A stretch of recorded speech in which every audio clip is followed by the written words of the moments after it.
ശിവബാലകനെ, മായാരൂപനെ, കൺകണ്ട ദൈവമേ വിഷ്ണുമായേ, തിരിതെളിയുന്നീ വേദിയിൽ നിറസാന്നിധ്യമായി വന്നെത്തണേ നാഥ. കനിവോട് നീ വിഘ്നങ്ങൾ മാറ്റുവാൻ, വിജയം വരിക്കുവാൻ കൂടെയുണ്ടാകണേ ചാത്തൻ സ്വാമിയേ. ഓം ശ്രീ വിഷ്ണുമായ സ്വാമിയേ നമഃ. ഓം നമഃ ശിവായ. സർവവിഘ്നവിനാശകനും ഭക്തജനരക്ഷകനുമായ സാക്ഷാൽ വിഷ്ണുമായ സ്വാമിയുടെ പാദാരവിന്ദങ്ങളിൽ പ്രണാമം.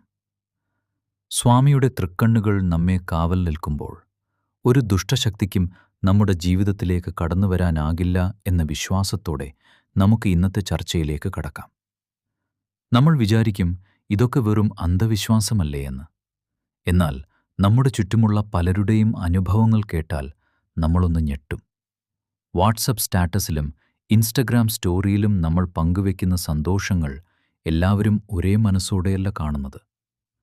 കഴിഞ്ഞ ദിവസം ഒരു ഭക്തൻ പങ്കുവെച്ച അനുഭവം ഇതാണ്.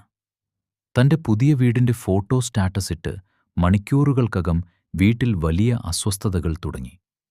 കാരണം കൂടാതെ വീട്ടിലെ ഉപകരണങ്ങൾ കേടാകുന്നു, സമാധാനം നഷ്ടപ്പെടുന്നു. ഇതിനെയാണ് നമ്മൾ കണ്ണേറ് അഥവാ ദൃഷ്ടിദോഷം എന്ന് വിളിക്കുന്നത്. മറ്റൊരു ഭക്തന്റെ അനുഭവം കേൾക്കൂ.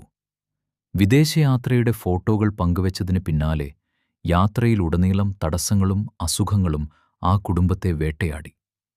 കല്ലേറ് കൊള്ളുന്നതിനേക്കാൾ വലിയ ആഘാതമാണ് കണ്ണേറ് നമ്മുടെ ജീവിതത്തിലുണ്ടാക്കുന്നത്. ഇത്തരം ദോഷങ്ങളിൽ നിന്നും മുക്തി നേടാൻ ഭക്തർ ലോകത്തിൻ്റെ നാനാഭാഗത്തുനിന്നും എത്തുന്നത് വിഷ്ണുമായ സ്വാമിയുടെ മൂലസ്ഥാനമായ പെരിങ്ങോട്ടുകരയിലേക്കാണ്. തൃശ്ശൂരിലെ ഈ പുണ്യഭൂമി ഭക്തർക്ക് അഭയസ്ഥാനമാണ്. മറ്റൊരാളുടെ കഠിനമായ അസൂയയും ദൃഷ്ടിദോഷവും ഏൽക്കാതിരിക്കാൻ സ്വാമിയുടെ തിരുനടയിൽ നടത്തുന്ന പരിഹാരങ്ങൾക്ക് വലിയ ശക്തിയുണ്ട്. ഇവിടെയെത്തി സ്വാമിയുടെ രൂപദർശനം നടത്തുന്നതും ദൃഷ്ടി ഉഴിച്ചിൽ വഴി ദോഷങ്ങൾ മാറ്റുന്നതും ഭക്തർക്ക് വലിയ ആശ്വാസമാണ് നൽകുന്നത്. പെരിങ്ങോട്ടുകരയിൽ പോയി പ്രാർത്ഥിക്കുന്നതിനോടൊപ്പം തന്നെ നമ്മുടെ വീട്ടിൽ സ്വാമിക്കായി ചെയ്യുന്ന വച്ചുസേവ ദൃഷ്ടിദോഷങ്ങളിൽ നിന്നുള്ള വലിയൊരു കവചമാണ്.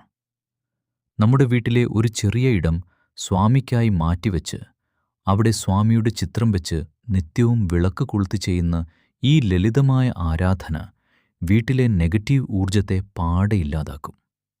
മന്ത്രജപങ്ങളിലൂടെയും സ്വാമിക്ക് പ്രിയപ്പെട്ട വഴിപാടുകളിലൂടെയും ഈ വച്ചുസേവ നടത്തുമ്പോൾ നമ്മുടെ കുടുംബത്തെ ആരും കാണാതെ സ്വാമി തൻ്റെ ചിറകിനടിയിൽ കാത്തുരക്ഷിക്കും.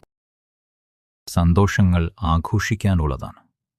എന്നാൽ ആ സന്തോഷത്തിന് മേൽ കരിനിഴൽ വീഴാതിരിക്കാൻ നാം ജാഗ്രത പാലിക്കണം. വിഷ്ണുമായ സ്വാമിയുടെ ശരണം പ്രാപിക്കുന്ന ഭക്തനെ കാക്കാൻ ചാത്തൻ സ്വാമി എപ്പോഴും കൂടെയുണ്ടാകും.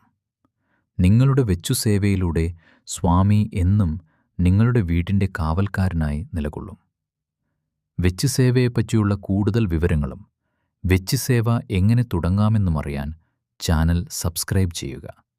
അതേപ്പറ്റിയുള്ള ഒരു സമഗ്രമായ വീഡിയോ ഉടൻ വരുന്നതാണ്. വിഷ്ണുമായ സ്വാമിയേ ശരണം, സ്വാമിയേ ശരണം.